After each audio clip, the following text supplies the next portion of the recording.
Bitcoin network recently had a huge argument, and some developers are even considering hard forking the network.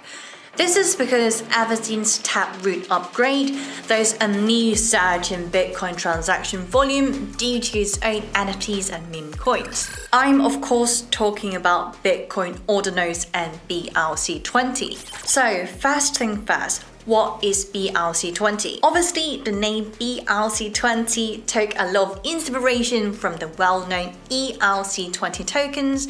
Many popular tokens that you're seeing today like Tether and Shiba Inu actually utilized Ethereum, but BRC20 on the other hand only emerged in March this year, introduced by a mysterious developer known as Domo. He or she introduced an idea to number and inscribe Satoshis, which are the smallest unit of Bitcoin, and this is where the fun begins. Just for your context, 1 Bitcoin equals to 100 million Satoshis. So how does BRC20 differ from ERC20? First of all, BRC20 doesn't have smart contracts, so stuff you could do right now is quite limited. Users can only mint, deploy, and transfer tokens.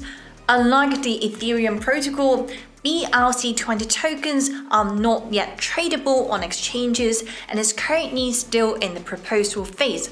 Thus, is not an approved standard yet. In other words, all these BRC20 don't actually have much utility. The hype you've been seeing is really just speculation on new tech of the Bitcoin network. But who knows what will change in the future, right? Before Bitcoin ordinals, all the individual Satoshis are identical and can be exchanged for the same value. Just like if I lend you this $500 and you return it to me the next day, I'm not gonna notice any difference even though they might not be the exact same node. This is because they're worth the same value, so I wouldn't care if it's the same node, right? However, the ordinals protocol introduced a way to differentiate and keep track of individual Satoshi, which is crucial for creating Bitcoin-based NFTs. This is because you can now attach some text or JPEG directly inscribed to the Bitcoin block and allow for each individual Satoshi to be identified. The downside is the process of creating and transferring BRC20 tokens is more time consuming. While a regular Bitcoin transaction is typically measured in kilobytes, an ordinal inscription, which forms the basis of a BRC20 token, can be as large as 4 MB. This is also where the major difference between a Bitcoin ordinal and Ethereum NFTs lies. An ordinal is directly stored on the blockchain itself, whereas traditional NFTs usually include a link to an external server hosting that artwork. In other words, this will increase competition for Bitcoin's block space and can result in higher transaction fees for users seeking faster confirmation times. At the peak of this situation, Binance had to pause withdrawals twice due to a mismatch between the typical transaction fees paid by the exchange and the fees required for the Bitcoin blockchain. So of course, the significant slowdown on the blockchain and spiking transaction fees upset a lot of people, especially Bitcoin maxi. Ordinals do not align with Satoshi's original vision of a peer-to-peer money transfer system, so the maxi is seeing this as polluting the network instead. Some Bitcoiners on Bitcoin Talk and Twitter revert ordinals and BRC20 as an attack on Bitcoin and exploit of Taproot, or simply as spam clogging up the network. Well, that's some very serious allegations. However, let's now explore the advantages of BRC20, shall we? Well, advantage number 1, after seeing the success of Ethereum NFT, if Bitcoin ordinals can share just a glimpse of it, it will definitely attract users from other blockchain platforms, thus an increase in the value of Bitcoin itself. And other advantages that BRC20 is likely to enhance network security. Ordinals introduce additional fees for inscriptions, transactions, and the use of extra space. While this might not be favorable for everyone,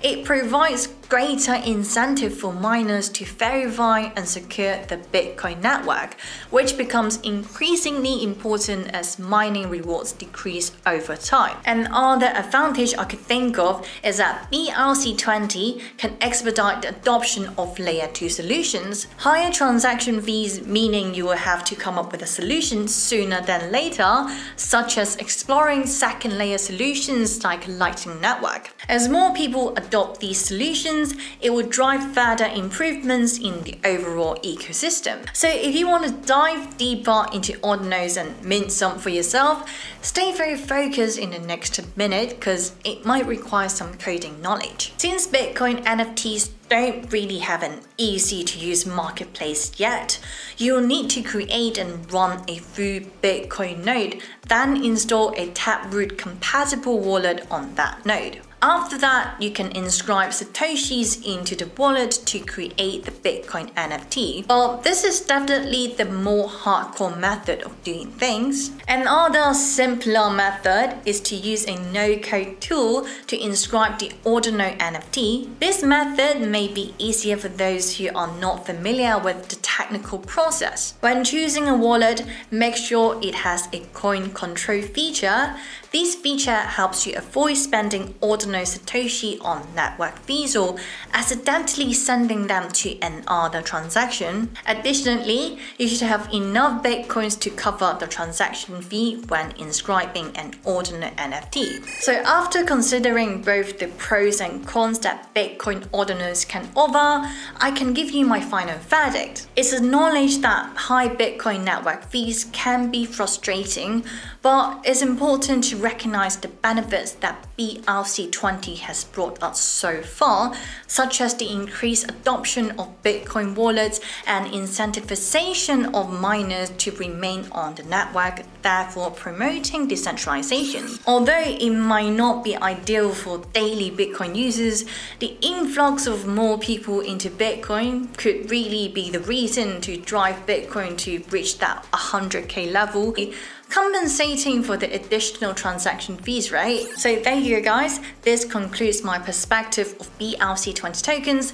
Share your thoughts in the comment section below, whether you are in favor of or against ordinals. If you happen to own any ordinals, do let me know which project that you're involved in so we can initiate a discussion. Follow me on Instagram and Twitter, and I'll see you guys next time.